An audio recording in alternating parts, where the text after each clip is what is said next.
Good evening, folks. Samson to LIBERIA Public Radio. We're here again. Welcome on this wonderful Wednesday afternoon. We say thank all of you that have been listening and tuning in. We say thank you very much. Thank you. We appreciate it. Safety. Lord Jesus, we want to thank you again this evening for bringing us back here again, my Lord. Only through you that all of these things are possible. We ask you for your continued blessing. We ask you for your continued blanket of mercy. Only through you that the mercy can pour on all of us. You don't say who we are, you say what you give us. and I want to thank you. I want to thank you. What comes from you is the best. Any man, any woman that is not willing to wait for your turn, it's not in it for the good. I say, my Lord, continue to give us wisdom. As we come out here tonight to open our mouth, we ask you to guide our tongue. We ask you to guide our thought as we continue to discuss what is happening back in our country. My Lord, whatever it is that we're going to be discussing here tonight, it should be of interest to our people. God, if we come out here with any jealousy whatsoever about any other person, please eradicate that. Take it out of our mind completely, because only through you that everything is possible. We ask you, my Lord, to bless the country of the Republic of Liberia. Bless the leaders of the Republic of Liberia. Give them wisdom to do what is good for our people. My Lord, we ask you to bless the country and the host country of the United States of America. In Jesus' name we pray. Amen. All right, let's keep going here. We want to thank all of you again for tuning into Liberian Public Radio. Mr. So will be here very shortly. Hopefully, he will be here with us. And again, once again, I want to thank all of you that tuned in. I think we have one of our analysts that's in the bike there already. I hope Sissy will join us here tonight because I think what I have is the discussion here tonight will suit him well, and I hope you'll be able to join us. Jay will do that. He's here already. But let me just say here, let me rumble a little bit here of what is happening. The Election Commission issue is getting louder. The Front Page Africa continue to beat the drum. And it's not a drum of hate, but if the rally cry, not the kind of CDC rally cry, battle cry. It's the rally cry for those of you, any of you that love democracy. It is time you open your mouth. It is time you engage, because what is happening with the Election Commission, if everything that has been written by Front Page Africa, if those things if they are real, then I think we're going to have some serious problems. And we don't want to do that. Those of us that consider ourselves political junkie, we love to do these things because this is what we like to do. It's just like any other thing, sport or anything you like. This is the kinds of thing that we enjoy doing. So to see people trying to creep into this with some sort of a hidden agenda, then I think this is not boasting well for all of us. I don't care who's going to win the 2024 election, general election. Any other person that are going to win, I hope to have the opportunity to express myself freely as well. So I'm saying to all of our brothers and sisters, this coming election is very, very, very important. And we pray that the Election Commission and these people will see reason to do what is good for our people as well. Let me go and bring in Jonathan here very quickly. Jay, good evening. Good evening. Can you hear me? Yes, good evening. Good evening, Mr. To. Thank you. Thank you very much. Thank you for joining us again. We appreciate it. But we pray that everything is okay with you. Of course, everything is fine with us here as well. Jay, I hope Sissy will join us here very quickly. But I know he's very busy, of course.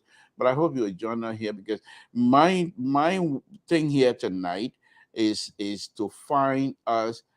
Perhaps the first 5-10 minutes we're gonna go with our usual political jargon. We're all taking our sticking up. But then after that, I'm praying here tonight. After about 5-10 minutes of that we would take ourselves out of these political party realm, and let's speak to the truth of what we think need to happen. How do we go from point A to point B? It's going to be interesting tonight. It's going to be very, very interesting, and I hope. Yeah, okay. Say. Well, even if he's not here, I'm still going to do that. But Jay, let me ask you, what's on your plate tonight, sir? I think the concern of the PPCC relating to the biometric is significant on my plate. It is important. that the PPCC and the NEC cannot be in conflict as to who leads the efforts for the biometric. The PPCC is agent of government or commission of government responsible to look after all of our procurement and see as to whether they are followed, diligently. And where there are hiccups or where they observe otherwise, they will advise, the appropriate authority or authorities responsible to take, the appropriate steps.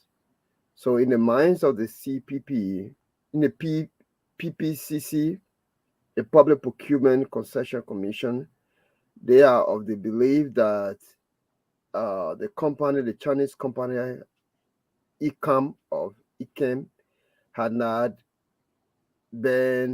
followed due diligence.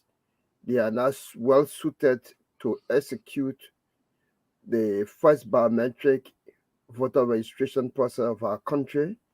And it is just concerning that we pay keen attention as political parties, as ordinary citizens, as Liberians, to making sure that the right thing be done, so that we are not misled, by those by that company. Yes, I agree with you, and I've been beating the drum here as well. But then, let me ask you this.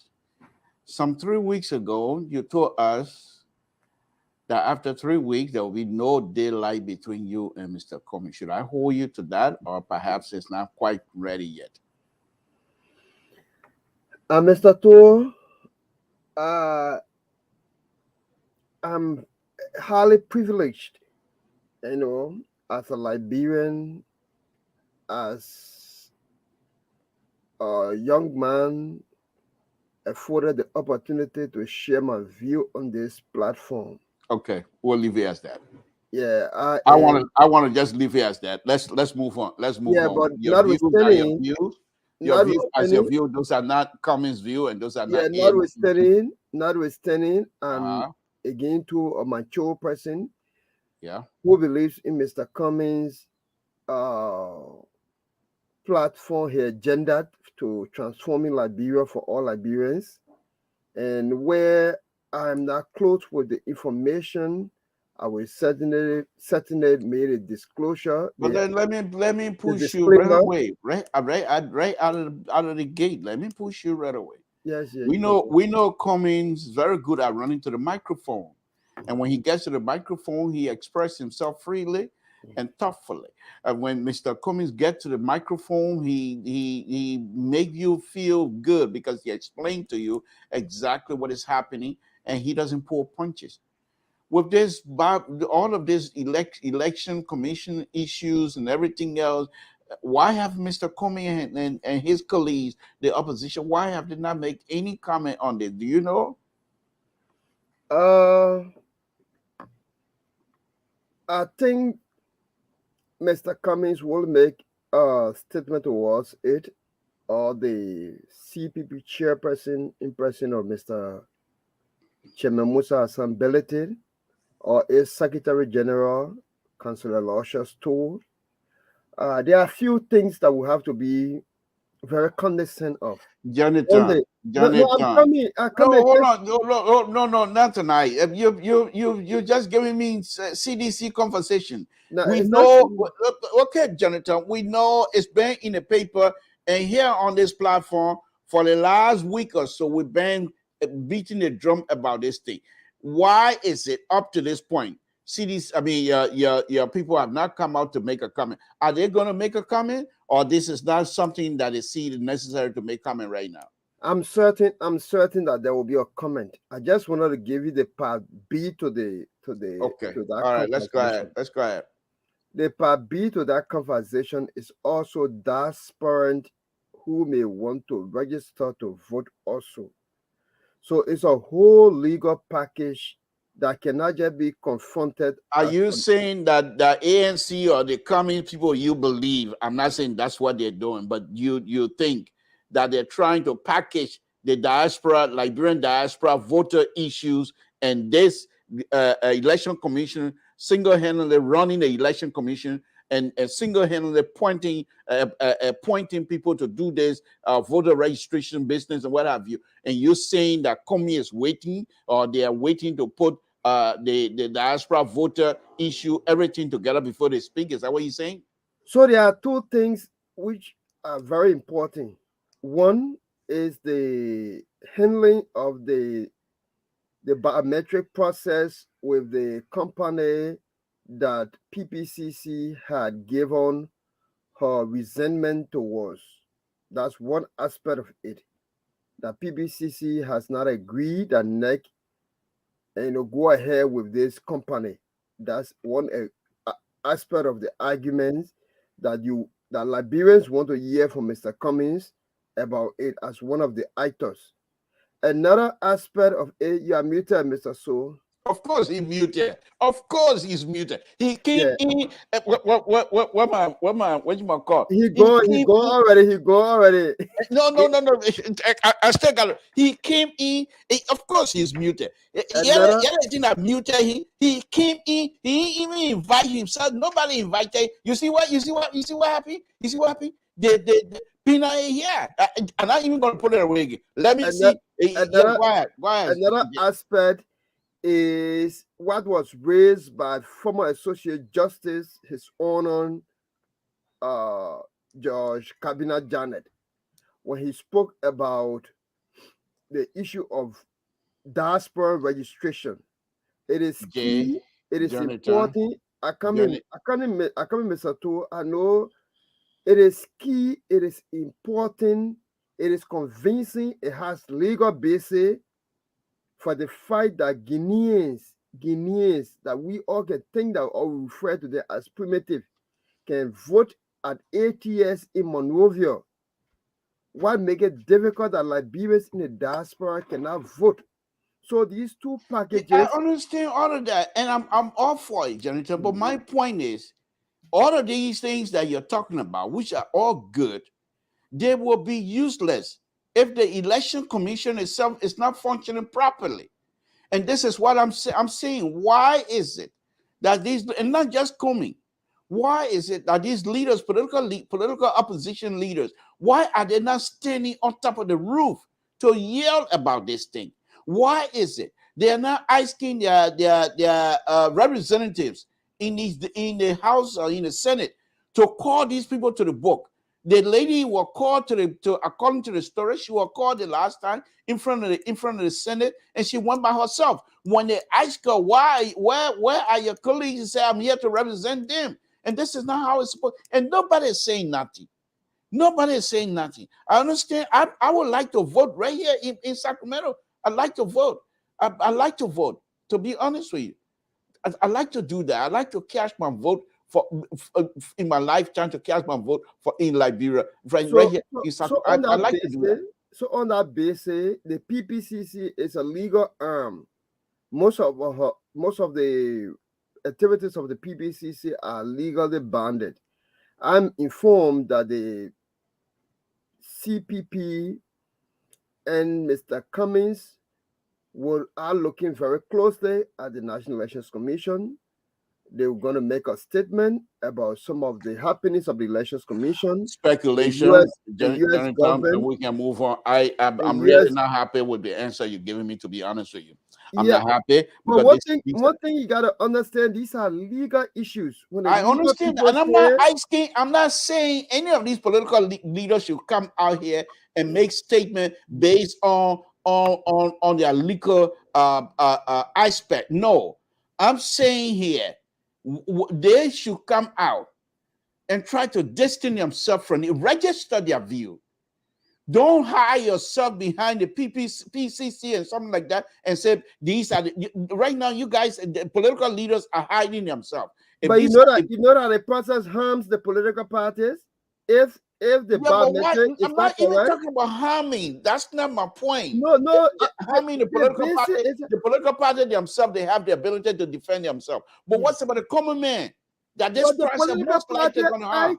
the political party act on behalf of the common man. The common man is going to vote for party When are they A going to candidate. register their view?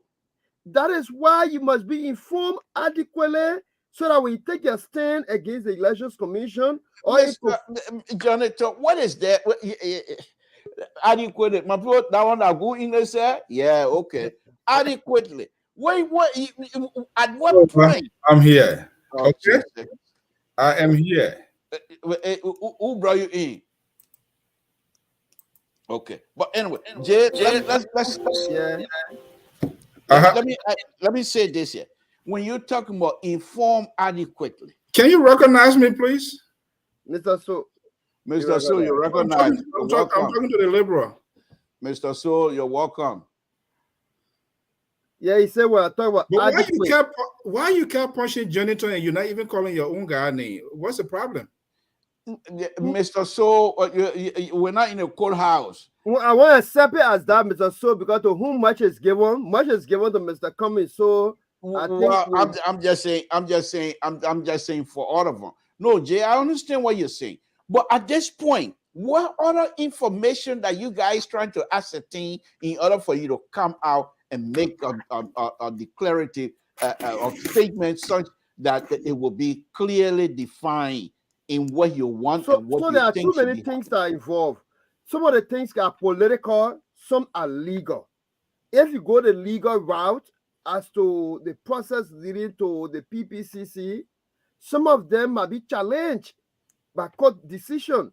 So there's no way any of the political leaders can come out and make a general statement on this. Is that what you're saying? Your statement should be informed. The resource person for that statement, that's the legal people. Because you have all right, my people, yeah, that's also lawyer. We're trying to put in power. We done. Just to come and say, my people, they can't see the people doing here. If this is true, we're not for it. They want to find legal me and. So the first thing you have to do to put the people against themselves, the people you're accusing, is to communicate with NEC that these are the facts that you obtain from the PPCC. These are the facts and warning that you obtain from the U.S. Embassy. We're communicating this thing to use as a stakeholder in the political process of our country. And if this is the decision, we don't think it is prudent in keeping with XYZ of the PPCC. And then NEC could decide to challenge it, then it become a whole legal battle again. You understand? Because each of there's a set calendar. Calendar, you know that? No, from what you're saying, Jay, what I can suspect, what I can inference on this here and pretty much just speculate is that the political leaders themselves, they're scared because if they push their line, the election commission might say, take me to court. And when they go to court, they might be wasting time. And also they're scared. Mr. So, good evening. Welcome on LIBERIA Public Radio. We appreciate you coming in tonight. There already some fan here who asking where Mr. I don't think you kind of appreciate you were praying, you were hoping that I shouldn't be here. So don't pretend as if it's out of compulsion now. You are welcoming me, but thank you. It's good to be here. I'm here. Okay. What do you mean I'm here? What that one got? I'm here. Like something. Well, anyway, I'm not going to read too much into it. Thank you. You're here. I'm not going to read much into it right now. Well, okay. I'll tell you, Sue, you want to do that, so it's up to you. Go ahead. How you doing, Mr. To? Good to be here with you. Thank you. Well, I was hoping that Sissy would be here because what I want to do here tonight, I just hopefully. Sissy said, "Don't panic. Don't worry about it." Sissy said he's going to be here. Sissy is in class. He said he's going to join us later. So what are you panicking about, Mr. So? I'm running the show. I don't want to pack you in the back here tonight, and because it would be just a me clicking the button, click, and you're packed. I'm running the show. So this is what I'm gonna say. The Libra is on. Your buddy is not here tonight to defend you. Jonathan is ANC legislature analyst. He cannot help you. Dr. Toto, I'm not too sure which way he's leaning yet, but I think he will be pretty much neutral as well. So I'm running the show tonight. And like I said, I don't want, because if I pack you, they will think so. The liberal not pack, because there's a lady here. Will Mr. So be here tonight? It's like she thought now she should be happy that you're here. So I'll just leave it as that. And let's hope we have a beautiful show tonight, because like I said, the liberal is in control of the gavel, and you know what happened when the liberals are in control. As Pelosi, as Schumer, as Biden, you see what we're doing. So you're conservative when you come on where we're in control. You got to be very, very, very thin line with how you walk, because we're not going to let you guys walk all over us anymore. But anyway, let me go to you, Mr. So, on a very serious note.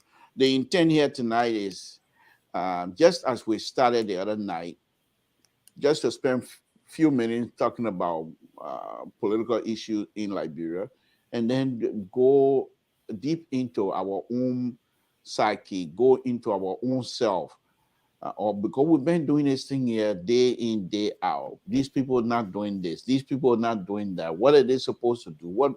So let's put ourselves in these people's shoes for a minute. I know it's difficult to do, but let's see as to what are we ourselves, if we had that kinds of opportunity to be to where they are, what would we do in their position? And that's the line that I want to take here tonight. Hopefully Cesar will be here to join us. And one of the interesting things I'm also hoping that Cesar will be here is this. These young people themselves, they are very intelligent, very smart. And many of them, because of, I'm not going to say denial, but because of the issue of Liberian leadership, and not many of them not looking ahead, they're just looking right in front of their toes. As a result, many young people, Mr. Soul, are leaving, not gravitating to the liberal political scene. They are now coming into the United States and joining, because they have talent, and joining the political arena in the United States. Look at your own state, Rhode Island, other states. They have young Liberians that are vying for these political offices and things like that. So I'm saying that let's look at ourselves and put ourselves in those positions. But before we do that, what's on your plate this evening, Mr. Soul? Wow. This is more than like a United Nations opening forum and asking the Secretary General to address war leaders. So ridiculous. Look, on a serious note, let me welcome one of the young progressive. I hope I will not call you that one, because I don't know where you're going with that one. But let me welcome Cece. Cece, thank you for joining us. Go ahead, Mr. So. It's so sad. He's all the over liberal, trying to be the friendly liberal with craft for people. me. The liberal craft for me so much tonight. I have to be in my class meeting and online at the same time, so I can come and listen to what he was. Maybe he's trying to brand my only follower, my only name. Want me to be here, so let me be here to listen. He's acting like you and he. I'm gonna see in the next 2 minutes when Cece open up, I will see whether you are really welcoming the way you're praying for him to come. Look, but on a serious note, there are two things here that I play in mind. One has to do with his biometric process. And don't get me wrong, most of the time, sometimes when you talk about people they look at the bad connotation of it. That's not what I'm focusing on, but I'm talking about the preparation, whether we have the logistic, whether we have the voter education, so whether we are ready as a country, as a people, and you're going to take a lot of things into factors. The last time I look around, sub-Saharan country, about 21% have adopted this sort of a Western side, and there are good side and bad side to everything. But I'm wondering whether our folks, they have done some sort of case study. And let me take you to my own town, BIE, just on there to the border of Ivory Coast. Well, literally, you from Town, people hangs phone like on top of the hill or goes in the plum tree to just get a reception. So how possible, how effective would this be to introduce this high-tech modern technology? Yes, I want a high-tech system to be introduced. It's both sides. Sometimes it's correct, sometimes default. But do we have the capacity? People take a ballot across the river. We saw what happened the last time. They're using torchlight, phone light to get the process going. And the commission is now coming, and based on the report, and I don't want to be judgmental because I did try reaching out to the public relation officers at NEC, Mr. Aaron Flomo. Up to this time, they have not returned our call. Report emanating from front page to suggest that the election commission single-handedly making this sort of decisions, that is concerning. They are a group of men and women appointed and were confirmed by the Liberian Senate to occupy those positions. So how come that one person unilaterally making this sort of decision? It sort of tells me that what happens at the end of the day, elections, and even if the election goes side B and the head of the commission comes out to say, no, this is not a result, will we then stand by her decision? If she started to make this sort of unilateral decision as being reported, and the commission's yet to come up with an official statement, if that comes out today, well, then I've never had an opportunity to see it. But that is very, very concerning. And this requires a really lengthy conversation by all sides, the actors, and we who sit behind the microphone. We shouldn't do it with anger. We shouldn't get mad, but we should create that public awareness with the hope.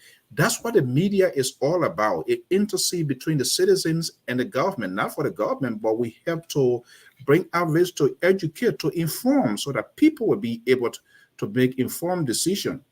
But if we say, okay, the manner, the context in which it's been going, we're going to address it like that and kind of like just pollute the whole conversation, then on the other end, we are not doing ourselves good. But I think this is a bad starting, and it has to be addressed ASAP. So we're talking about this lady according to stories, and Front Page has done a wonderful job on this story. I think this is a third or the fourth article that they have carried on this particular situation here. And apparently I'm not, and that's what I was asking Jonathan here a few minutes ago, what exactly people were doing. But nobody's saying something. But what do you make of this thing that the last one now, she's now being pretty much accused of everything, that she still has not cleared her name on the corruption charges and what have you. I think Front Page has now taken on the matter of fighting for the people. And you can, I mean, I could be wrong, but it seemed like the article, the way it was written, it could have been something that comes out of the pen of one of the political leaders, because Front Page seemed to be very upset and even questioning the political leaders themselves in slow pace, more than snail. But why do you think these people are not not getting involved? Are they scared or something? Sissy? Let me say hello to everybody. Hey, my brother, nice, Jonathan, nice seeing you again. I'm saying nice seeing you because I got to push back against your narrative on that that political leaders are waiting for the right arm, the legal people to speak. My question is, since when has political leaders not been usurping the authority of everybody else in the organization? A political leader comes and speaks out on economic issues when he or she has economic advisors. Why don't we wait for the economic advisors? Your political leader wrote 2 op-eds to the president, one that border on national security. He didn't wait for his national security advisor to speak on that. Why is it when it comes to elections, it's the only time we want to wait for lawyers to speak on that? I think at this point, all opposition political parties and political leaders, including my guy, they are showing a chronic lack of spine to stand up and do for the Liberian people what they are telling us they will do in the future. And I want to quote Mr. Cummings because that's a very good thing that the future, I guess, paraphrasing, you can tell what's happening in the future about what somebody's doing right now. We're looking for what is a councillor Tewangonglu doing right now. You're a councillor, right? And Alexander B. Cummings had councillors, lawyers on his team. And I think, if I'm not forgetting, your your last guru, I think he's a lawyer, right? Moriah is an attorney. So they go on Spoon and they talk all these things. Why aren't they talking about the thing that's very important? I think, and I keep saying that if opposition political parties are thinking that they're going to keep this as a trump card when they lose election to come back and complain about process, I will be one of those people on this platform calling them out and really being very out front about that, because this is an affront to the Liberian voting population. You tell us that you're going to sit down and allow for a 1 month campaigning period during the rainy season. You tell us that you're going to sit down and allow for biometric. I get it. I'm a technical guy. I'm an electrical engineer, and I would love to see that. But the guys from Legis were at a national legislature recently, and they were saying some of the reasons they had issues with counting people was because the equipment they took in the hinterlands require a sustained internet access, and they didn't have that. Right. So now you're going to take a biometric stuff. That is absurd. And I think even if this is what has come up from NEC, I think just like in America here, and I like to say that because a lot of our politicians base their ways on what happens here in the United States. When voting laws are passed, or when voting guidelines are passed, and the political parties or interest group and stakeholders see that it will limit access to the ballot, they go to court. They don't wait until the election happens before you go to court. You go to court because you have a standing now, and you force the National Election Commissions to correct those actions.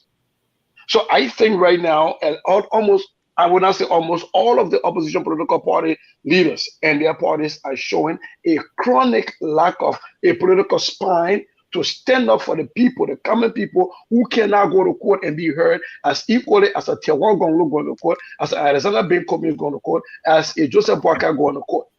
I think they need to wake up and start to challenge the National Election Commission all the way forward, so that at the end of the day, we have an election that is free, fair, transparent, and credible.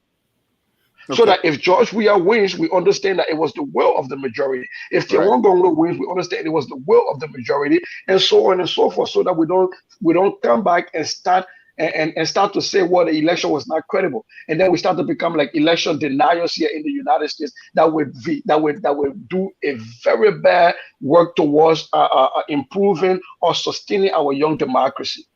Now is the time for every progressive to stand up. Something quickly, Mr. Toll, quickly, just to add up to the layer of what Mr. Sisi was saying here. It doesn't even go to one of the political parties. Let's go to the two branches of the first branch of government as well. We have the Senate, we have the Rep.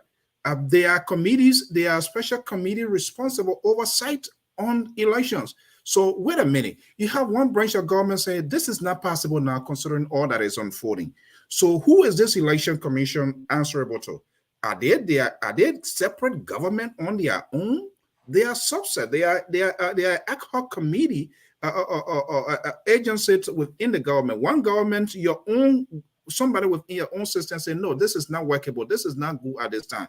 And then she or the group saying, no, it can go. So where does the both House and the Senate stand on this? Who is calling on this election commission to provide more detail, more information, if there are some information still being withheld? Where are they? You know, and the sad thing, the sad thing is, hold on, Jay, sorry, go ahead. Hold on, says Mr. So I think this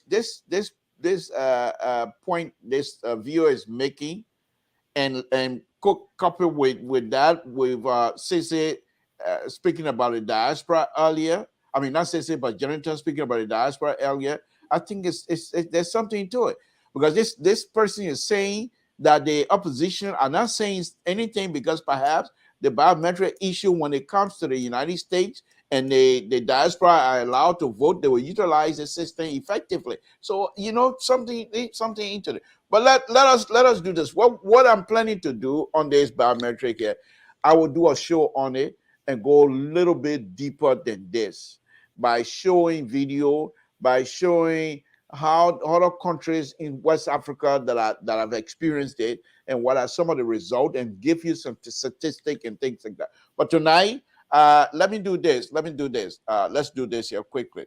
Okay, so bear with me as I try to do this here. This is another young Liberian here that live here in the United States. And I said earlier, these young Liberians, if we're not careful, they're going to go away from us, and to get them back, it'll be difficult. Let's listen to this young Liberian here as he tried to get involved into, I'm not going to say foreign because he lives there, but get involved into community politics. Let's listen in. For the same reason I decided to become a teacher. When I saw the need in the classroom, I stopped being an electrical engineer that pays way more than a teacher. And I stepped into the classroom because I wanted to have a skin in the game. I didn't just want to sit in the comfort of my living room and complain. I seen the need in our district, and I'm stepping up because I understand the issues. I will tell you there's nothing more powerful than having a person of color delivering direct instruction to students. We need to make sure we prioritize that. Start bringing in people into our classrooms that will validate the culture and experiences of all of our kids. I'm running because I'm tired of seeing a split, an east and west divide, of seeing situations where the zip code in which our kids live determine the outcome of the quality of education they get. I'm running because I think it's time that we stop the gap at pre-K. The gap begins at 4 years old. It's time we stop the gap at 4 years old. So I'm running because I think I understand the issues, and I think it makes sense to have an educator on the board that runs education. Check me out at czgoya.com. Check me out on Facebook, and I hope and I really pray that you consider voting for me this November, because I get an issue, and it's about time that we build a village to educate our children. On a very serious note, this is our own man, Sese. But Sese, let me ask you this. I know the election is over, but that kind of mindset, the way you approach that, can that mindset be workable in Liberia, where you go into a political campaign and explain to the people why you're involved, and explain to the people the benefit, your involvement, what would be the benefit for that community, without giving them chicken soup and a cup of rice? You think that will work? I think it's possible, though. There was a debate here for candidates at a Lutheran church by the Parents Teachers Association, and we had several other debates in the same time by the League of Women Voters, by pressure groups, civic organization groups, and brought all the people that were running. There were 13 people running for 3 seats, 3 open seats, and the people made sure that every stakeholders, from the students to the parents to retirees to taxpayers, all of them had a chance to hear from us that were running. And it was not about I give you 3 bags of rice. It was about what are the issues.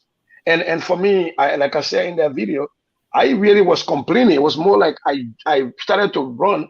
Elections were in November. I declared my intention October 12th.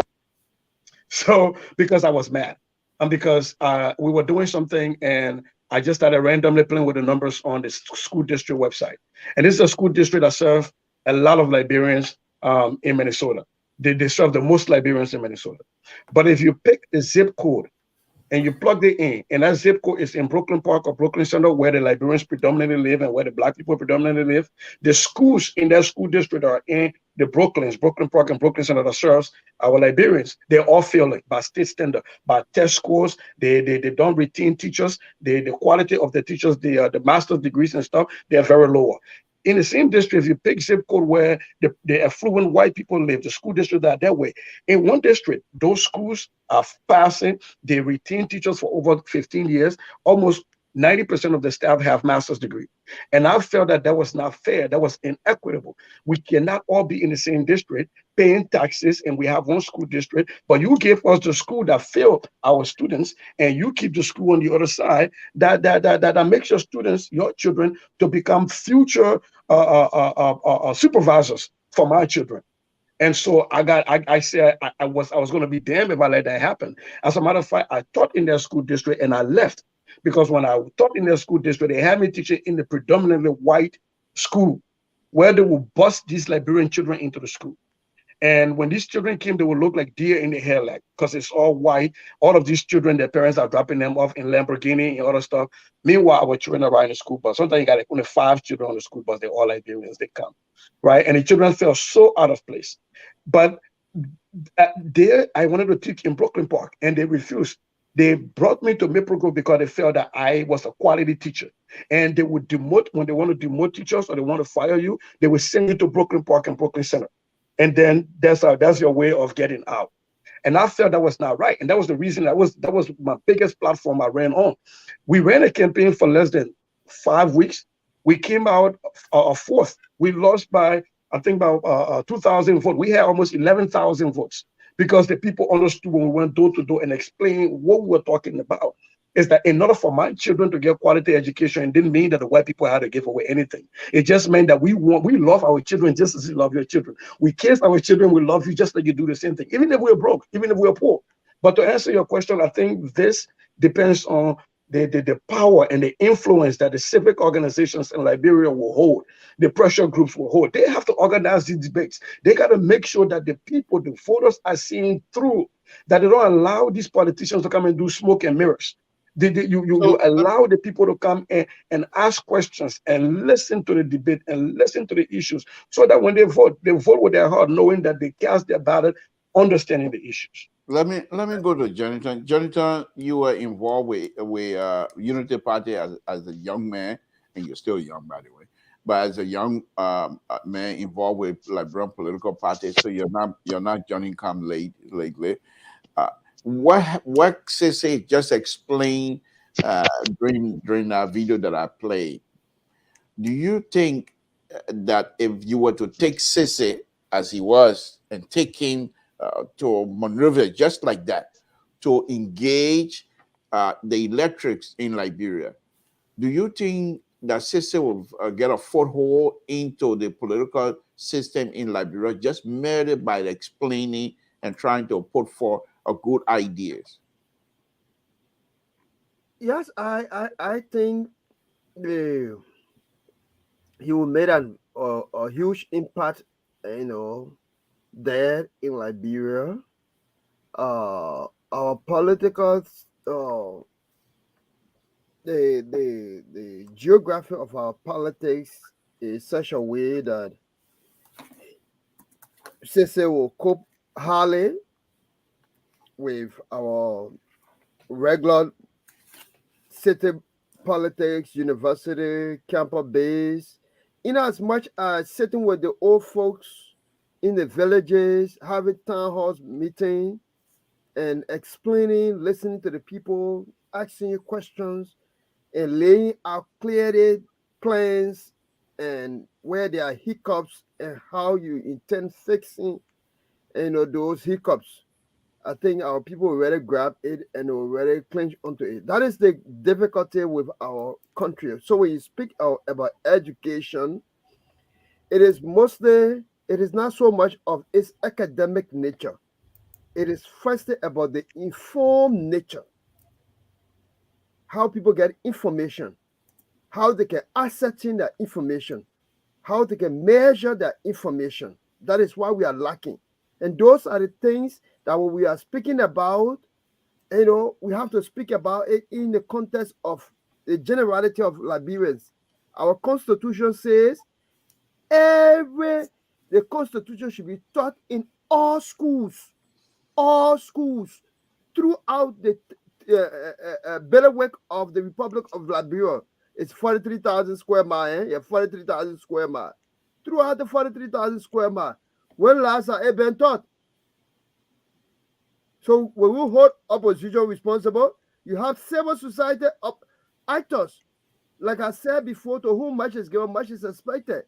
You have professors who should do that. You have a whole law school who should take that as a responsibility. You have the legislature. It has not been done. Since 1986, the Constitution came into being. In the Constitution, it is said that the legislature should prescribe what it deemed as being unfit for the president. A decision has been given to the legislature Up to today, one land has not been written. You come about say political party. Up to today, up to Cabinet Janet trial, one land has not been written as to how an associate justice or chief justice can be impeached and the procedure leading thereto. And that is why Councillor Cabinet Janet took the issue to ECOWAS court. So there are too many things we need, and that is why the burden is on opposition, it's on political actors, because to sit down in Grange in Zlatan, the thing when you were talking, or Cece were talking, now you cannot converse with her in Zlatan, or you mama who can you. You're going to sit down there like a regular person, explain to them how this thing can be visualized. Let them see the impact. And that's what I want to bring to Mr. So. Mr. So, I think you'll be to me you'll be the perfect person here for this next question, and that is the fact that you have your show, the Sunday program that goes strictly air in Liberia through one of the major news organizations in Liberia. And when I asked you the last time, what was your intent?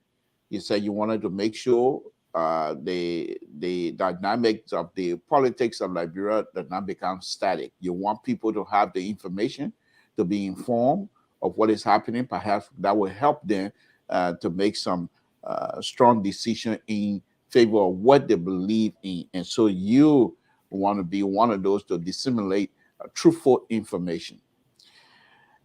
The question then is, with that mindset, do you think Liberians back home, do they have that kinds of sophisticated mindset to be able to dissect whatever information you're providing to them and be able to compartmentalize that information in terms of what is about them individually and what is about the country, the interest of the country? You think they have that sophistication to be able to separate those two? Look, absolutely. I'm not going to sit here to demean and put down our brothers and sisters in the country. Listen to what Cece was saying here, and this is the challenge that we have. And sometimes I wonder the role of media, the civil society, the pressure group. Are they really a pressure group, or they are some sort of superpower or ally to these political parties, including those of us and folks that are even in the media? Unfortunately, this sort of conversation is not being kept, and this is one of the reasons we've been fighting hard. And this is why we here at LPR, I'm so proud of him and everybody else that contributed here. And this is why we don't see entertainment or create some sort of drama on this network because we want to entice people, we want people to come. No, it is time for us to have genuine conversation. Look, the country is bleeding. Covert and Rosians didn't make a mistake by creating the elements of journalism. This is where all of these things come from. You heard Cece Journal, pressure group, civil society, professional institution. But where are these people? All of these groups, we have millions, countless number of these institutions, but guess what? They are all supported directly or indirectly to this political party, which makes it very difficult of them playing an independent role. Even people that sit behind the microphone, they see themselves, they insert themselves into the story. They make the news about themselves instead of making the news about the people. So the context, the news system in the country is so bad, and it is not helping our people as well. The proliferations of media network, the coming into being of talk show, which of course modern civilization, even in the US here, has embraced all of that, has just added more insult. But the processing as well. Guess what? Other people want to have programs. These sort of numbers that you see coming from Bangladesh, Japan, Chinese, and all of those people, are they real people? They are not. But people has incited these sort of makeup into the media industry, for which people, it is taking away the substance of our conversation. And it is a challenge. It is serious. But I strongly believe Liberian does have the capacity, and our brothers and sisters do have the capacity. Only if we are patient, we are tolerant, we are willing to accommodate their opinions, their view as well, give them time to also explain, and then flip the questions back to them. Hey, I understand what you're saying, but look at this, look at the put of alternative to them and see what is really genuine, what is practical, and what is real versus this fake information that is coming to them. I believe if we are tolerant, if we are resilient, and we are patient to have this sort of conversation and not just look upon them, they will eventually understand that. But I can tell you, it's not an easy task. It's not going to be an overnight event. That is not going to be an event to say, oh, we're going to have this is a talent show, and Sisse, we're bringing Sisse to speak, we're bringing Janitor or Samson to speak, and right after that invocation or whatever it is, they're going to go, it's just going to be auto it. Absolutely not. It's going to require us sitting one-on-one, having those like dining room table conversation, round table conversation. Be patient, be tolerant. As I said, it's not about you. You are not going to impose your will, but you must be persuasive in your argument. That is all about it. Unfortunately, we are not having this sort of conversation, and it makes it very difficult. Thank you. Says we have to be patient and tolerant of each other and be able to have an open mind as we engage each other, Mr. So would say. The question then is, I agree with that. But you and I know each other. We've been knowing each other ever since we were little. Growing up in the street of Monrovia, you didn't have it. I never had it either. We used to look for a cup of rice with red oil and carry on. And then immediately there's an election. But because you, Sissy, are so sweet mouth and so good in talking, some political whatever saw you and said, oh, they begin to talk, brought you on board, and because of your connection, your man becomes somebody, win the election. You and I, we know, I know you. You never had anything. You didn't even have a place to stay, just like me. And then within a short period of time, less than 5 years, I watch you now with $200,000 house, $1 million in your account. Do you still want me to be patient? Do you still want to be tolerant? How do we merge all of that? What Mr. So is saying is quite correct. But how do we deal with the money and the corrupt aspect of the Liberian politics? You know, if you remember, former President Donald Trump's EPA chief, Scott Pruitt. Yes. He was on a lot of fire for misappropriating and misusing money, right? He was flying private first class. Yes. He ordered a bulletproof desk. He issued a raise of 2 of his staff members, even though the White House had denied it. He went above them. But how did the press get to know? How did pressure groups and political groups and civic groups get to know to bring him to book? It was because people within the EPA that had spine came out and spoke about it. But mind you, those people knew that by speaking about it, there was going to be something done. Therefore, they had the courage to speak about it. If I'm coming to speak about something knowing that nothing will be done, I'm just hanging my neck out there and it will stay there until the American chop it back out, like it is the case in Liberia, then who wants to come and speak out? And so, to your point, Sissy Goya will get $250,000 per year, and you, Samson, too, you know about it, but you were afraid to speak out about it because if you were to speak out, there would not be any Senate investigation. There would not be no legislative investigation. There would not be people in the street calling for an independent justice ministry to take care of that. And so, why waste my time? And that's the question people always say: why waste your time? You know, let people do their own at that time, because people have understood that even if they take the risk to speak out, accountability is not forthcoming anywhere else.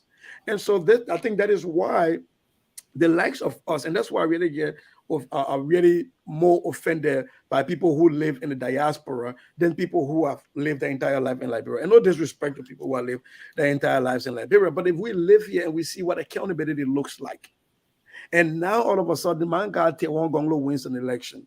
And I found myself at the Ministry of Education. And now I've forgotten all of this accountability that I used to have here, right? Can you, I'll tell you a story. In my classroom today, there was a laptop that the kids used. One of them got broken, $69 for the thing. And I'm stockpiling stuff to send to Liberian schools. So I asked the guy in charge of technology, yo, man, can I take this? He looked at me and cracked a laugh. He's like, yo, Mr. Go ahead and do the process, man. You got to fill up the form, send it to the district, make sure everybody approves on it before you take it. That would take about 3 weeks of everybody signing off on some $69 broken laptop that I need, right? Now, I found myself in Liberia and I see government property. I have gas in the government issue vehicle. I jump in it. I go for my private stuff. Right? Because I have now forgotten all of the things that I was accountable, the things I couldn't do here. I would not take a pencil that the school district bought for my students in my classroom to bring it home. A pencil, I can't take it. But I'm in Liberia now, I forget all of that. And so that's what hurts me the most. That when we have lived here and we've seen this and we live by them. But the minute the plane doors opens at RIA and that breeze blows us, it sweeps away everything. And then we become the worst of than even the people that are living there. And that's the problem. Hold on to that thought, because I'm going to come back to you to tell us where the disconnect will be. You're saying here you have a responsibility, accountability, but then when you get off the plane, so where's the disconnect? You're an electrical engineer, you know what a disconnect problem is. But let me go to Jonathan. Let me ask you this. I know you are a strong supporter of the ANC, but I'm not asking you because you're a member of ANC. I'm asking you as an individual, someone who have the knowledge, political analyst. You analyze things politically. Do you think any of these political opposition are doing things from your own expect mind? Are they doing everything correct? If so, okay. If not, what exactly you think if you were in that position to make the final decision in terms of political, from your own expect view? What are some of the things that if they're not doing right, what are some of the things you think they should do to make things right? Yeah. And I don't want you to come at this here as supporter of ANC. I want you to come at this from your own perspective as an expert, because you are a political analyst. You work before in this field, and people, political leaders depend on you. So you are speaking to me from an expert view. So please give it to us. So I would say that there are things on the periphery generally, because they are human, that are not going, as anticipated. Some will be due to, and we are speaking about political parties, political leaders.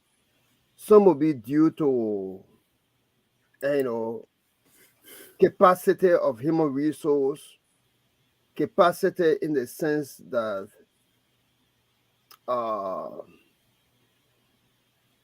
you want to manage what you throw out there to the people.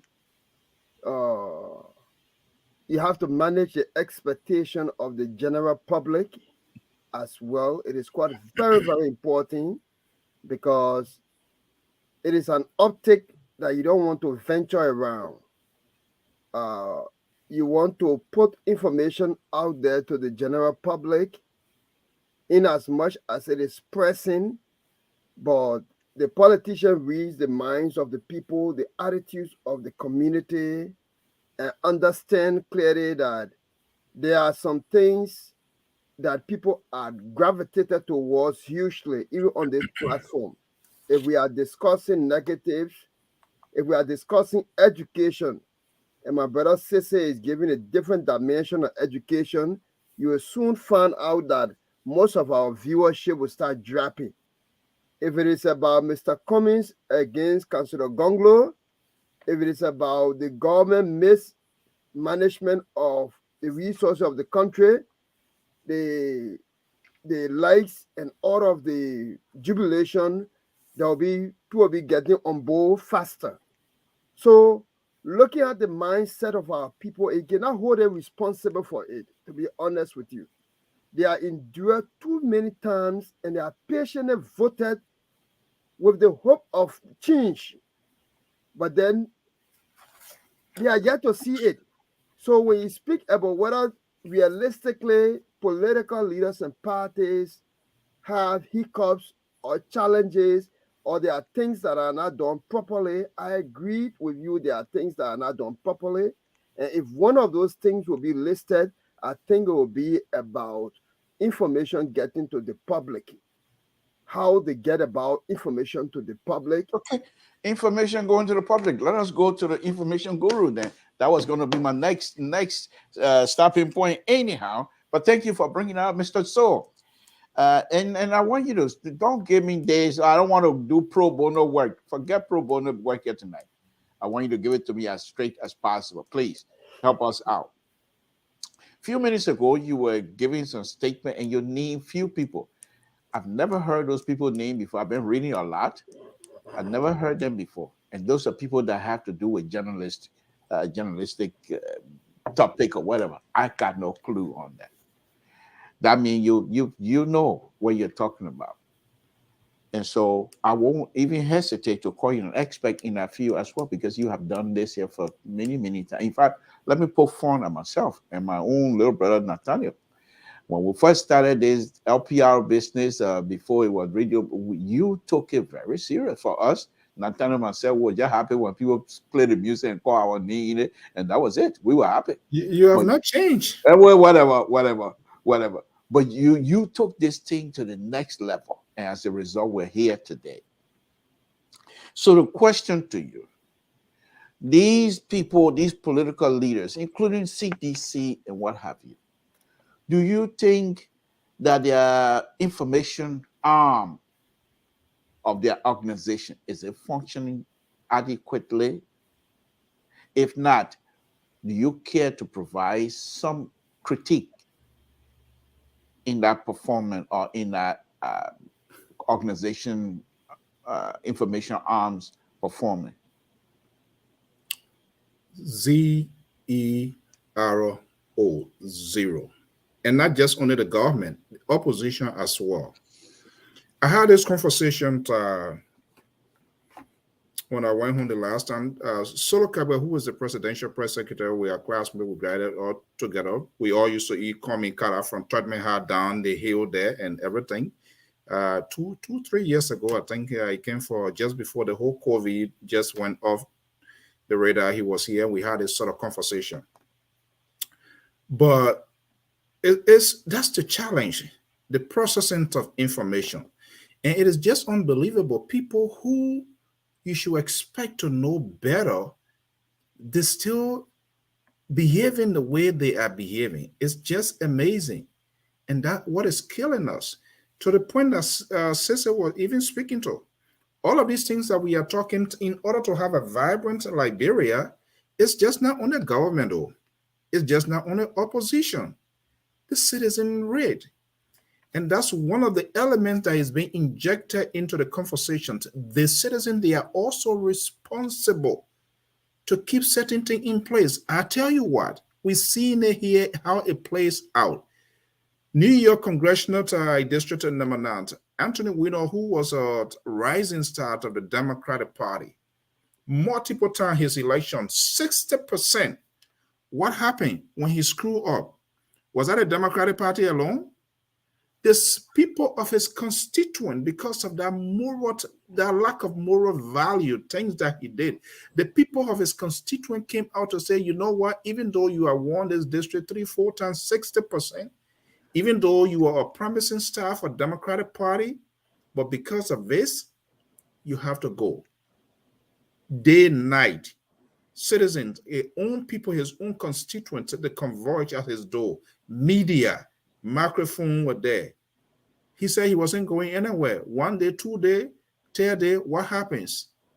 he came to apologize of his wrongdoing. Now tell me, how many of our Liberian politicians have ever apologized of doing anything wrong before? In fact, and there are a lot of factors responsible. That doesn't legitimize their doing as right, but poverty, all of that. You have almost 60% of your constituent people there, they can't eat. They can't get it. Their children rely on your pocket, you as a representative or you as a senator. They put roof over your head. Now tell me, what guts do you have to turn the wheel on then? So there are a lot of factors also responsible. So what I'm saying, the entire society must engage, should be in a sort of collective initiative. If we really mean what we say we want to make Liberia to be what it should be like. Unfortunately, it is not like that. It is not. And I'm not sure how long we're going to stay in this. When even Sese is going out his own candidate here, when Jonathan wants to stand against his own candidate, guess what? There are other people who listening there. Are you sure this man really for us? He's not one of us. So the one that sort of smoking gun, the one is kind of people who will always play in their narrative. And that goes to even our national leaders. They do not like people. How many of our people, one of these days, they ever rise up to go against their own lawmaker to say, you know what you did today, this decision, this vote is ridiculous. We disagree with you. If sedition, all will go with sedition. Liberty Party people go with Liberty Party people. ANC goes with ANC. I don't care how bad it is. So this lack of the love of our country as well. So more or less, it's partisanship. How many people raise their hand against the president's decision? How many people raise their hand against Joseph Boyka, ANC, Benedict Alexander Cummings, even if you were taking some administrative decision, if those decisions were wrong? How many persons? Even if somebody have the guts to do that, they will say, wait a minute. By the time they try for this first time, second time, there will be antagonized. You got to be whiteful about Jonathan. The way I heard him today on LPR, that man, he not let off. Councillor Gonglo, you sure Sese with all? This is what he was saying.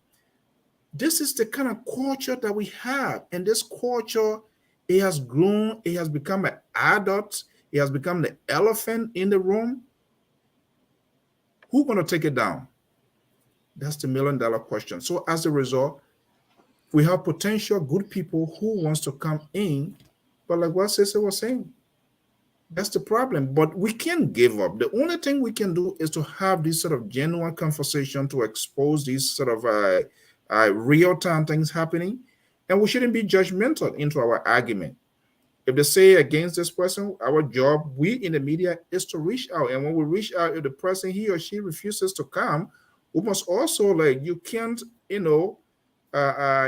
hear a one time and then run with it. That's not what the profession say. You must have at least 3 or 4 persons. It's like somebody hears something about Samson too, you just run with it. And that's the kind of conversation. Those are the kind of thing we like. Yes, if it is not for you, if it is one against you, forget it. So everybody have created their own fan club in their own way. And this is why it goes to this outlet where they want to hear things that will kind of put peace in their mind. They don't want to hear the sort of straight talk conversation. So it is just, it is challenging. It is challenging, and it's going to get worse than even before it gets better. But what I do know, we will get there. We just have to be tolerant, patient, persevere, not to give up, because who knows? What are these people? They are also putting out to test. They are putting out to test. The politicians have become successful that they are kind of picture us to our Liberian brothers and sisters back home, and they see us as nothing, only people who just want to take from them, but not giving back. But they are not also realizing the many enormous contribution. Listen to Dr. Stephania Forty the other day. The risk she took. Yes. You think she needs a job in Liberia? Do you think it's false? If she was somebody, don't you think she can take that sort of initiative to any other country? But our people don't understand. They see it, they see the reality, but they ignore it on purpose, because the politician has been very successful to kind of antagonize us, that only we are just only after them to get. Why is this young man going to Liberia in and out to do teacher training? Why Samson told when Liberia to to conduct engineers training to young people. How many times my own brother and friend will sleep in the beds, the late Mabutu Nyipa? How many times we have not called our senator? You don't like to call me, and that's the problem. You are also part of this whole problem here. The community Wisdom, the Marshall Dennis, the LHS here grant, your friend Fanatic Kofa. How many times we have not called these people of you volunteering to go and help? Why are they not answering? Because there's a fear in somebody that if Samson goes there and his result, even though they took your drawing and they didn't even give you credit, you don't want to talk it, you are the people that are even causing problems for the society as well. And so let me just tell you here right now, why are they not tapping into the expertise of all of these people? Because while they are insecure that if you go there, Cesar go there, Jennington go there, they want their job. It's all about protecting their job. That's all about it. They don't even have the country that yes, this guy, he has a lot to offer to this country. How can we, why you think America is why it is? It's the immigrants that get this country to be why it is today. Okay. They are insecure. Is that a good English? Okay, yeah, they said a good English. But let me come to you, Sissy. Let me come to you. You left earlier, giving us from point A to point. The doctor said he's working on his student paper. All right, we understand, Prof. Yeah.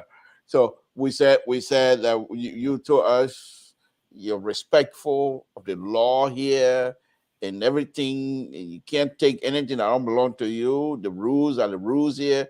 But once you get off the plane, like, bro, things change. Where is the disconnect, Sissy? I don't know. The disconnect is in the system. Or the lack thereof. Say, I always tell people, say you say system. Yeah. So here it is. When you say system, the system is created by the people. The system is operated by the people. Yeah, but are you still willing to say system? Yeah, that still does not mean that there's not a system. Okay. All right, go ahead. A system does not necessarily mean it works. The Liberian system is actually generating the output that it was built to generate. You know, it's like I keep saying, we're scientists. We went through middle school science class. One of the characteristics of liquid is that it takes the shape of the container it's in. The container we keep creating in Liberia keeps giving out the form of the liquid we're getting. And so I'm saying this to say that if the Justice Ministry was independent, and as it should be, but it's not. So our system made it not to be. And if both houses of the legislature with oversight responsibilities of the Justice Ministry were doing their work as they should, but they're not, because that's the system they want us to live in. And because, we keep talking about America and American voters. One of the biggest things that helps America, even though here we still complain about voters' apathy and sometimes the lack of an educated voter, even in America. But what helps is that in high school, it is a requirement to take civics and take American government and American history. It is required. 3 years of high school in Minnesota. As a matter, 3.5. You take more civics and American government classes in high school here in Minnesota than is required for math. Math is 3 years. And so in those classes, if I just today, in one of the government classes in my high school, students came to me because they're doing a mock election. They came to me to do an endorsement video for their candidate. Their candidate is running on housing reform. Is running on providing resources for the police while protecting community. They're running on saving the planet. They came to me. That was what their guys were. I said, Mr. Goya, create an endorsement for me based on this thing I'm running on. Right? So he had to articulate to me what he was running on, what the issues were. Then I can say, yes, support this kid because he understands what housing means and he understands what this is and all that stuff. So we start to teach the children here in the high school. That's the system. We took that away from Liberian school. We took civics away. And so if you're expecting people to know their rights and responsibilities, but you take away the source where they're supposed to be taught what their rights and responsibilities are, then you're creating a problem. And that's the problem we got. Because in Liberia, citizens only know their rights. They don't know their responsibilities. They think rights come without responsibilities. It is your responsibility to vote. It is your responsibility to hold your elected officials to account. It is your responsibility to gather and call for the impeachment of those, like you talk about Anthony Weiner, and you forgot to even talk about Andrew Cuomo. Right in New York. I know. You forgot to talk about Al Franken here in Minnesota. Right? There are numerous examples of where the people utilizing their responsibilities as engaged and civic-minded citizens call for their leaders impeachment. But we don't teach our people that rights come with responsibility. The only thing we talk about most of the time is their rights. And we forget that you have an obligation and a responsibility to hold and maintain and nourish and water this democracy so that your children and your grandchildren, when they come through, that you have a system in place that you protect this system for them. But we don't do that. And so I would say, yes, I get it. In Liberia, citizens should have certain responsibilities. But if I don't know what those are, how do I even know what it is? Because you have, when you heard me talking about the things I'm running for, I didn't want it once in one of my debates ever say I would give somebody a scholarship. I did not, because that is not my responsibility as a school board member. When I ran for city council, I did not promise that, because that's not the work as a city council member. If I said that, people will laugh me out of their driveways. But you can go to Liberia and people will promise those things, and people will clap for them and say, man, we'll do that. So when you ask me what's the disconnect, I say the disconnect is in the system. Liberia does not need new laws. We have enough laws on the book that will build a good system. We just need people that will come in and be willing to shake that system. And that's why I said, because, to the point where Liberians say, oh, the diaspora people are only talking because of one job. The other men know what they're talking about in one job. I told people already, and this is not a boast, but on the books, legally, the pay that the Minister of Education gets, I make more than that. So why would I be leaving my job here to go work as a Minister of Education in Liberia? So I am not doing this to take job in Liberia. I keep telling people I would not accept a presidential appointment in Liberia. If my guy wins, I will work to consult with people to make sure that that government creates the opportunity so that I don't have to keep using my money to go do teachers workshop. Let me keep my money here so that I don't have to keep sending my money for remittances. You do that, you have given me the employment I'm looking for. So my only employment I'm looking for, whether it's Tewan Gonglo that wins, or if somebody is going to second round like a Cummins and I support Cummins, is going to be that, Mr. Cummins, you got to promise me that you will hire me. And the job you hire me for is you're going to create the environment so that I do not have to use my own money to come and train teachers, so that I do not have to keep sending money to Liberia, that people will have jobs to work. So you leave my money in my pocket to support my children. Not to give me Jonathan, let me come to you. Speaking about money, Sese just saying, he doesn't want government job, but he wants to do something that would enable his brothers and sisters that will be able to sustain themselves. So the little money he's making, he can also sustain himself and be able to enjoy himself. I want to take on Sissy on that one, but after Jonathan, that is ridiculous. But let Jonathan go. Mr. So, I'm running a show. I know, yeah, but they liberal when we liberal when we in power. You see the liberal flag behind me? I just like adjusted a P. You can't this thing here, that's small thing here. They flap behind me here. You got to know the liberal flap behind me. I knock my gavel down that A. Or I need to call a John Toe, who's my messenger standing to the door here. So I'm running the show. But let me go to you, Sese, on a very serious note. Mr. So you'll come back again. I think I can see you will have some serious. I think you were going to Jonathan. You coming back to me or you going to Jonathan? No, I'm going to Jonathan. Sorry, Sister. I'm going to Jonathan. Jonathan, let me ask you this. Since he just said that he doesn't need government work, but all he's hoping that the government itself will be able to create some sort of atmosphere that will make people to sustain themselves, so he will be able to enjoy his own money.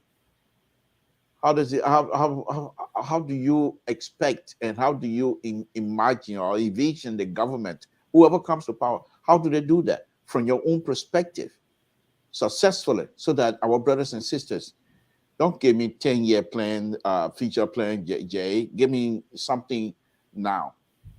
Yes. And so when you say now, it's important because people are frustrated. When you talk about the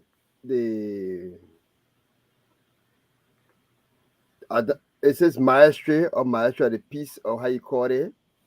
Just stay on the feet. I Just don't stay on want the- to know. That one knowing total. I got more power.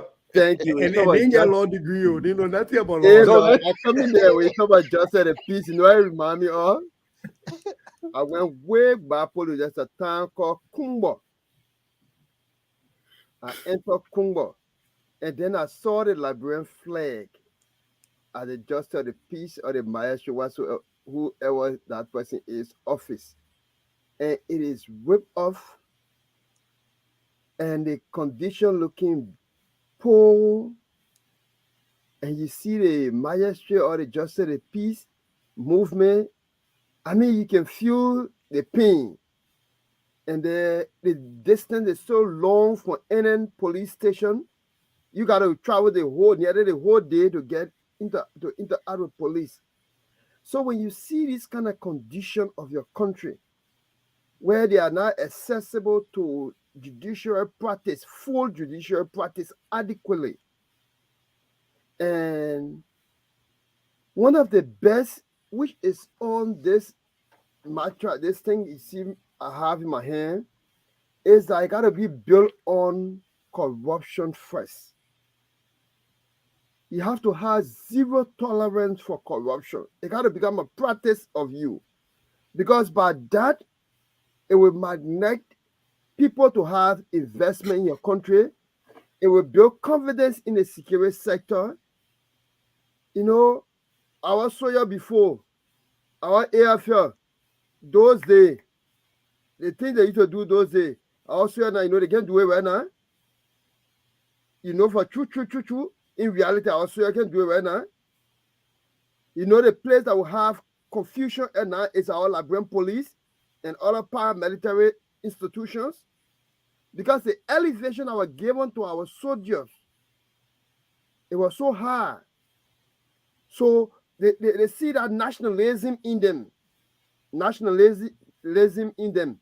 But more than that, when we tackle corruption in a very unique manner and build confidence in the system, where we start to scout people that say, a team of diaspora and local-based Liberians. Sister is not wanting to work. All sister need is that the methodology that is being used here, where you have drone that will calculate the number of distance that's, you know, you'll be calculating meters, height, and what have you, that the children can see it visibly in a mathematics class.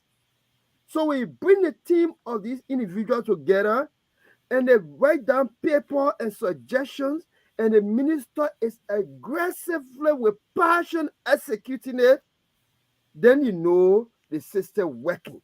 It takes up burden for remittances. It empower. In fact, there will be people in Liberia. I want to cancel the Gonglo program in California, and I've heard out from many Liberians. In the 70s, when Liberians come for a degree in America, yeah, as soon as they finish with that master's degree, that paper is given, the graduation will be left at the other way more, because you're enjoying the time there. So we create that environment there. A lot of Liberians going to remain there. A lot of Liberians, they're not going to burden the Liberians that are already here. And you know, those Liberians will still contribute there, and the country will just be beautiful. It will be an economic hub. You drag Sano Port, you drag Maryland Port, Buchanan widening it. So when car is expensive in Monroe, somebody can get my car cheap in Maryland. The quotas are connected. Even where there cannot be quota, the paved roads are well laid out, and the water moving down the hills, and it cannot set on the road. And people have conveniently making their way through. With that system, I mean, Liberians going to jubilate, they're going to be happy, And that's what we are looking for in a leader at this time. Okay. We don't want our honey, Jenny Cooper, after West Crossy, she had come on war food program day. I think I lay and say Liberian, the citizens gotta go back to the soil and all those kind of rhetorics and things. We have 486 megawatt current coming through the signed by LEC and Transcode through the CLSG. How is it going to be sustainable? It's a burden for us political institutions. It's a security risk. Let me go to Mr. So. Mr. So, you say you were going to push right on Sissy. Do you still do that? It doesn't go to Sissy. You are also inclusive. I think you have been successful to initiate Sissy in this. I don't want job. Look, gentlemen. Look, let's be honest here.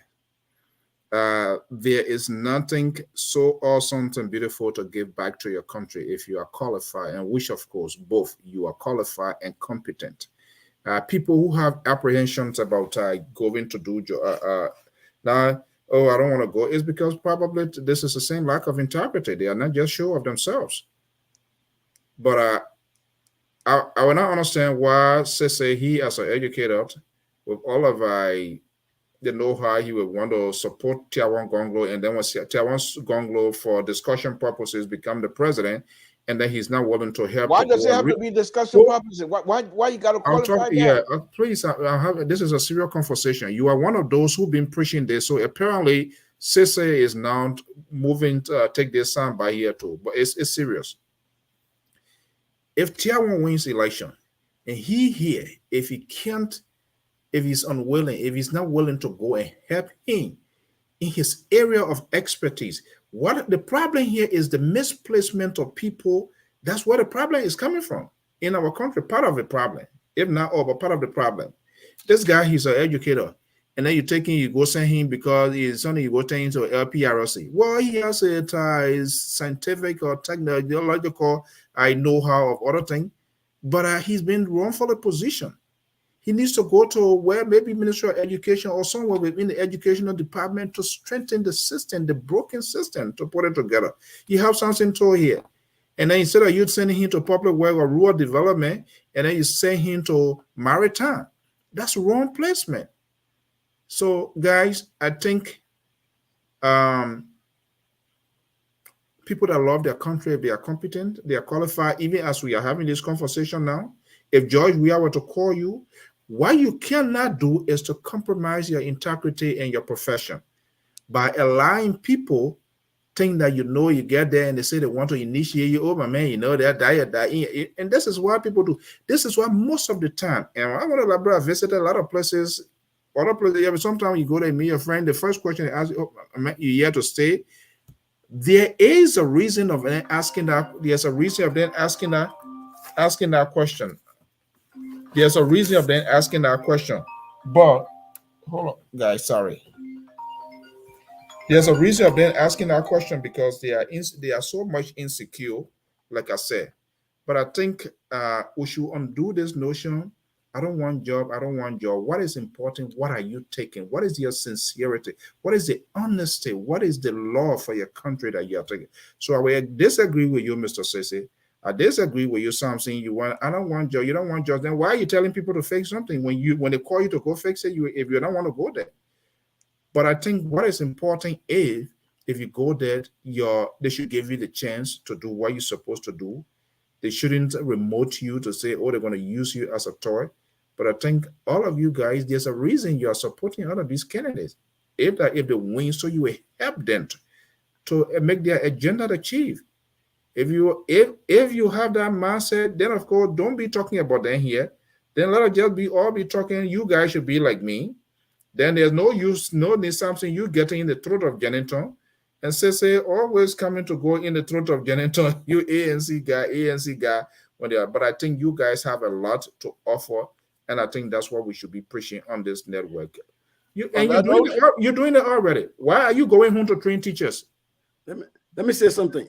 My point is not that when very quickly, Sissy. Yeah, my point is not that when Tiawan wins, I withdraw. My point is like I don't want to work in government. You see here in Minnesota, I just got through chairing the writing of the math standards. I am a board member on the Minnesota Council for Teachers of Mathematics. I am the Region 6 director. I'm also on the National Council for Mathematics. These are groups that sit together and come up with ideas and methodologies and deliver them to the government. And say, here are the research we have. Here is how you can do. Here's where we see gap in the education system. Here is a dossier on how you fix that, how you move that forward. That's what I want to do. I want to sit here in America and I can work on that without going to Liberia to take on a job. Because I would not retreat from helping. Right now, I don't endorse the George Weah government, but if they reach out to me for help on how to reform the education sector, I'm willing and able to give them But how. let me come back to you, Sissy. Give us your closing on this thing. So my closing is that I shared with the both of you today. I didn't send to Jonathan those 2 videos. I guess I don't know if you saw them. One of them of Melvin Cole talking about and that will be another topic. Yeah, go ahead. Take the other man to task, and then I got to say where McGill he still hasn't forgot about this. If I do it yet, about thing I do. Yes. And the man hasn't. Why is he stuck in this narcissistic way of talking about things, right? So apparently he's Pele man, and he wept that Basa woman. So besides the fact that he's from Lower Lofa formerly and not Bapolu, now he thinks because Basa people and Pele people live in Magibi, so he automatically from there. And so one of my stepmom used to be from Buchanan. So I think I can go now and run in Buchanan too. This is just absurd, right? And I hang out with a lot of crime people here. In fact, my people used to think I was from GGAA. So watch out, Zopeno. The next time you are on the ballot, I'm going to take your job. Right? Because I'm a Colombo man now. My name is Tele. So we're going to go there and have that conversation. Right? This is just absurd. But again, it comes back down to when these legislators are speaking out of somewhere else besides their mouth, we got citizens, uninformed citizens. They're clapping for these people as they spew complete. Sorry, I can't use that word on this platform. But things that don't make sense. And so my takeaway is we have a lot of work to do. And to my brother Jonathan's point that people will not come to watch us as we talk more policy issue. They want to go to where people cost. Yeah. Have you ever seen C-SPAN? C-SPAN in America gets the least viewership, but that's where you go to listen to the real policy. If you want to listen to trash, then you go watch Jerry Springer or you go on Fox News or you go to CNN, right? And so I think we just got to continue to do that work. There's a lot of work we are cut up for on platforms like these to continue to advocate and educate our people so that when they vote, that they know what they're voting for and they vote clearly being informed about the repercussions of their votes. Okay, thank you. Thank you. Let's go to Jay. Jay, what will be your closing? Then I can have Mr. Soto close it. Yes, I said thank you for the opportunity again today. We hope that all Liberians will take the challenge at hand as their responsibility.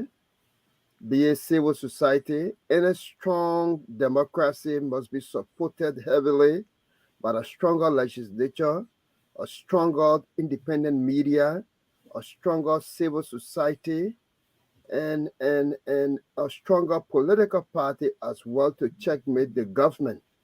And so it is, and even ordinary citizens themselves can petition the government, can write the legislature, can call for the hearing of a particular state actor. But because the lack of civic education in our society, which again is a trump card for every ruling establishment to use the gullibility of our people, it then places pressure and extreme condition on people who are seeking reform into the country. So how be it, we will keep pressing, we'll keep pushing as much as possible using these kind of independent platforms. And we just hope that one day, our people will make the rightful decision based on our consultation, based on those things that we are exposing, so that they can make the right choice that they will not regret it like they have done in time past. Thank you. Mr. Soul, close it for us.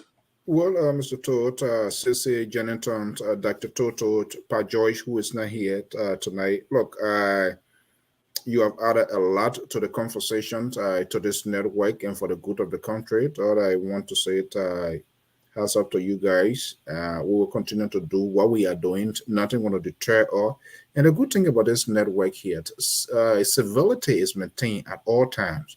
Regardless of our disagreement, coming at one another, disagreeing with policies, issue. This should be our talking point. This should be the kind of conversation we should be having. Mutual respect for one another.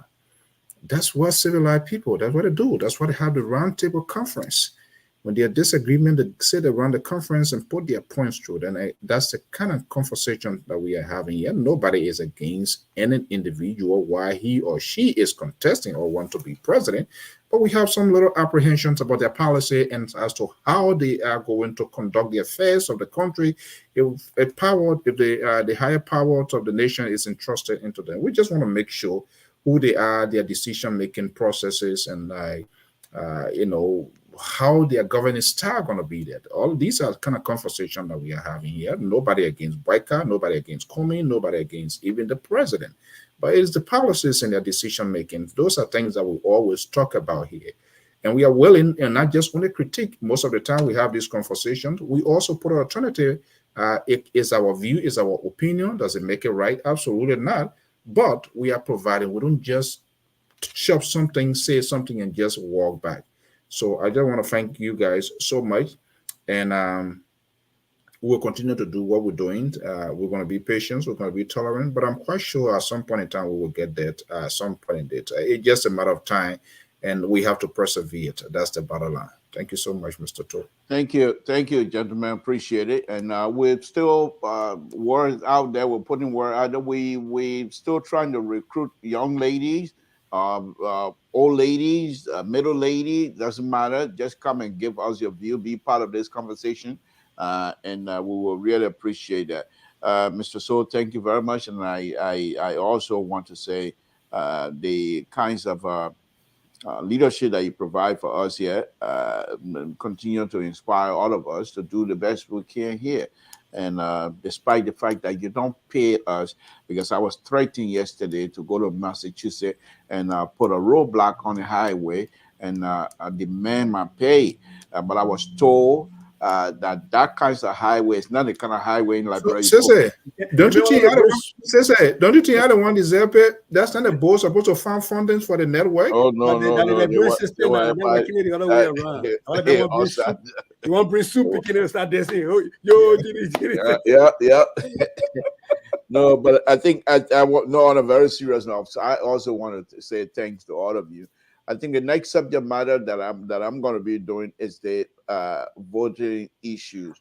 I think our people need to understand how these things work, because other places like in Ghana, in Benin, those places, they carry out that same process, but there was system, as Sissy would say.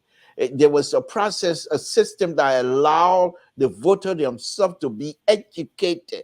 How this whole voter biometric things work. You can't do it in 1 year. It's not possible.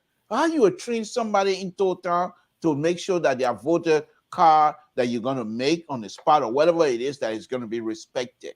And you go to total and take my stepmom and say, "Kaya, let's take a picture." She sit on the info. Gentlemen, why not we do this? I think this is very crucial to all of us. I'm considering now to feature the analysts, pundits of LPR this coming the Liberian war today, because this message, I think it needs to go right directly to the inner soil. But we can talk that in our chat room. If everybody consider that. You pay us. You're coming to bring us to kind of express our good idea there on your show. How much you pay us? Fasten. You're not getting. Fasten. And when you get paid, because you're doing the work in Liberia, you got to pay taxes on it to Liberian government. Oh, there you go. No, that one money. That one. Oh. Bye-bye. Yeah, okay. Well, folks, thank you very much, Sissy, Jonathan, Mr. So. Thank you very much. The Central Right was not able to be here this evening, and Dr. Toto. We will try to find time for those two gentlemen to join us, and then we can have a conversation. But I think this conversation tonight was very fruitful, despite a disagreement on political, whatever you want, ideology and things like that. But we still agree to disagree, number one. And secondly, I like when we say somehow remove ourselves from the political. It's very difficult. It's very difficult for Jonathan. That's for sure. You see that. He entering here. Because ANC man. You too. Man taking the last shot. No. I agree with him because he said Bwaka doesn't know him. Oh, the show over. Doesn't know him. Okay, folks. This is. Something happened. Yeah, I said good night already. So when we come back, you don't say good night to each other. I think this been a wonderful show. Oh my goodness, Jonathan. Yeah, have a good night, man. Have a good night, folks. Thank you. Okay, all right, folks. Again, Samson told I want to thank all of you. We have fun here. We have fun. But on a very serious note, you heard the round table here tonight, where people were just discussing things we need to do from their own perspective. And I'm not saying that you have to agree with us, but at least we're putting up some ideas. Bring your own ideas among your own group, among your own peers group. Don't just come in and put adjectives together and then you say you're speaking English. Even if you cannot speak the English, speak the dialect. But bring ideas that will move the country forward. You cannot continue to do like what Marvin Cole did by threatening people. If you don't desist from what you're doing, I will expose you. This is unacceptable. So if you knew very well that this man had been doing all these things all along, you knew all of that. Why are you not telling the Liberian people? If you were taking a bribe or taking kickback or doing something with the investor as you claim to know, why are you hiding it? Is it because he's a sedition? And when I asked him that, he couldn't answer that. He couldn't answer that. But anyhow, we will do more of these type of conversation because they're very important to all of us. And there are more people, more Liberians with brilliant ideas. We just need to harness those ideas from these young Liberians, and so that they will be part of the conversation moving forward. I want to thank you all, and I will say good night to all of you. It's been a wonderful Wednesday afternoon. Did you hear that? The way I pronounce Wednesday? That sounds like total, isn't it? Wednesday black. Wednesday afternoon. Yeah, I love the way I do that. And I go English, yeah. You know what? That in a good English, I will copy and put it on the mixer here, and I will play it anytime somebody speak good English or bad English like I just did. But anyway, I want to thank all of you on a very serious note. Thank you very much, and good night to all of you. Please stay safe out there. Let's meet here again Friday, and so that we can have some fruitful discussion. Good night, folks. Samson told LIBERIA Pub Radio.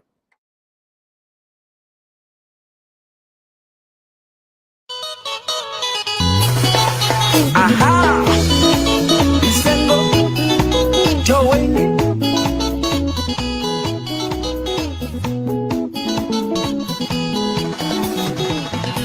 Wakaba my baby twambe usonga. Wakaba kaswiti twambe uwina. Mama meka na kusaku wanyeni maela. Mama mekwa umasaku wanyeni mona. Niwa makwetyo samba sange wasiamana. Measia tulisoma chinyene nagu. Mateseka na wendo wito ndiwa moja. Mateseka na wendo wito ni wakishua nekolia. Tene maiva ni utongoza. Tene maiva uinde namba. Tene maiva tuichaji. Ginokalika boxi yawa. Eka malonze nimeuvinya singila singila katalo kokele, kanolo, kokele, ay.